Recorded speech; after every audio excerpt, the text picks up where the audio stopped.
So I've got some interesting stats here that I think we need to put into perspective in this video. Your life is roughly 4,000 weeks. If you take away sleep, that's immediately down to 2,600. If you subtract work, it's down to around 1,600. And then once you subtract commuting, eating, chores, just the general things you need to do to live your life, you're already down to about 700 weeks of your life left. And this is very interesting if you take the time after this video to actually go and just Google a picture of your life in weeks. So it's about 4,000 weeks, as I've just said. And you just see it on like a chart. Just see all the dots that are there and just be like, okay, each block is a week.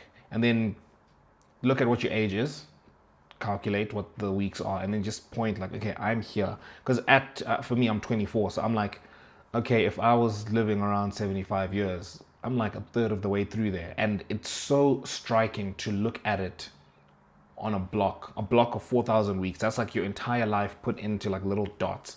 And you look at yourself, you're like, cool, at this age, I'm here. So all of this is done. And then of what's remaining, if you take away sleep, cut that down by a third immediately. If you take away work, cut that down to probably also a third. And then once you start removing all like your obligations and the general things you need to actually do to live your life, as I said, you're probably left with about 700 weeks. And something that's interesting, I think it should terrify every single one of us, is how screen time impacts this. So if you're looking at that block of 700 weeks that are remaining, the average screen time right now has got here 6 to 7 hours. And Gen Z is even higher. So that's just an average of just across the world, right? An average of across the world, all ages. So you've got obviously the older generations who don't spend that much time on their phone. So that average is about 6 to 7. If you were to just look at our particular demographic, that's a lot higher. But if we're just using 7 hours, at 7 hours a day, that's nearly 2,500 hours a year. Over a decade, that's more than 10 years of waking hours.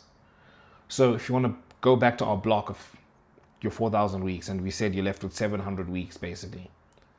If you convert those 2,500 hours a year of screen time and you'd remove that from your remaining 700 weeks, you're left with about 180 weeks.